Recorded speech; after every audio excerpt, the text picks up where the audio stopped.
10 more things we miss most about old cars. If you've been with us for a few years, you'll recognize this video title. We've already covered a few points about old cars that we miss most, including pop-up headlights, thin A-pillars, manual gearboxes, and car keys that actually look like car keys instead of car testicles. Looking through the 4,500 plus video comments, it seems that there are loads more things about old cars that you guys miss. So let's take a look at a few more. Price. Wind back the clocks and it's easy to find cool cars that cost less to buy new than many people spend on a holiday today. Take the Jaguar E-Type V12. In 1971, you'd have paid just over £3,000, and if you go back 2 more years, you'd have spent only £890 on a Ford Capri. But obviously, these numbers are hugely misleading. With inflation calculated for today's prices, you're looking at £43,000 for the Jaguar and 14 grand for the Capri, which if you think about it, would actually be damn good value, not being blinded when other people turn on their headlights. If you're older than around 25, you'll remember the glory days when another car's headlights wouldn't drill through your eyes, burn into your soul, and steal your PIN number. That's because high-intensity discharge conversions and badly installed Xenon lights weren't a thing yet. Instead, older cars had the equivalent of candles for headlights, which meant that you weren't temporarily blinded from oncoming traffic. Silence. Drive any modern car and you'll notice one thing.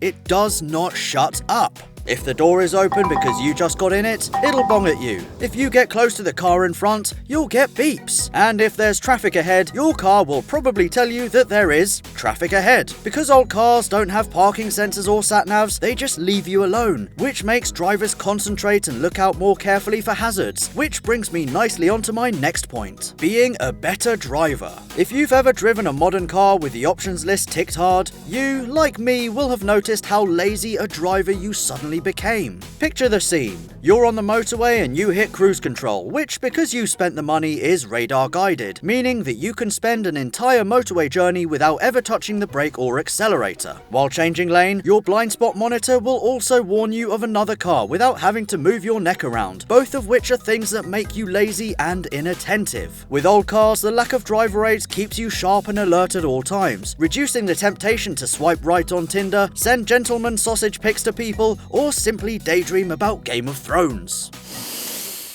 The smell.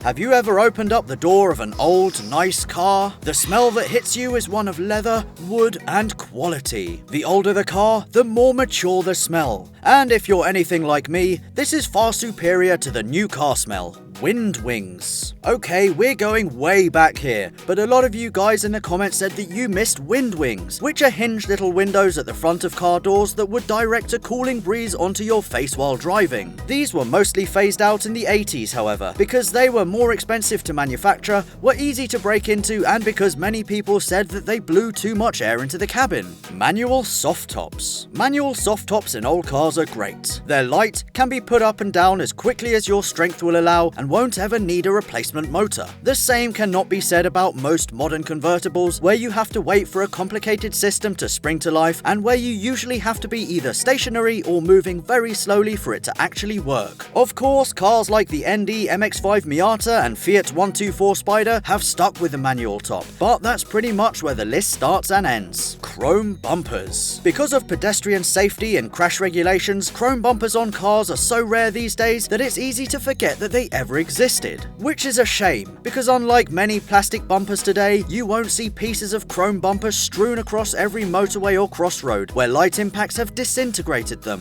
The other thing about chrome bumpers that we miss is how awesome they look on cars, like a cool designer pair of glasses that make a simpleton look clever. Or not. Durability. Durability was a definite buzzword in the comment section of our previous video, and you're absolutely right. Good old cars like an 80s Mercedes were over-engineered and built to last, are easy to work on, and on the whole will exceed 250,000 miles with proper maintenance. New cars, by contrast, are regarded these days as white goods, like a fridge or a microwave, with a reliable shelf life of 10 to 15 years before they're consigned to the scrapyard, while durable old cars will be with us long after we're worm food. The purity of an untouched exhaust note. What is it with modern cars? In between gear shifts that fart and speakers that pump fake noise into the cabin, there's little purity of an untouched exhaust note these days. A car's breath needs to be clean and natural. It needs to sound authentic, and it needs to rev out freely when your right foot demands it. Too many cars these days sound overly macho, to the point of annoyance. So please, car makers, give your cars a pair of lungs that don't need a stupid breathing apparatus. Welcome to the Snow Tour 2017, where a group of friends with Team Galag are driving all around Sweden. We started off in Denmark, Copenhagen. We're now in Stockholm, and then we're heading north and we're going to go hit some ice lakes.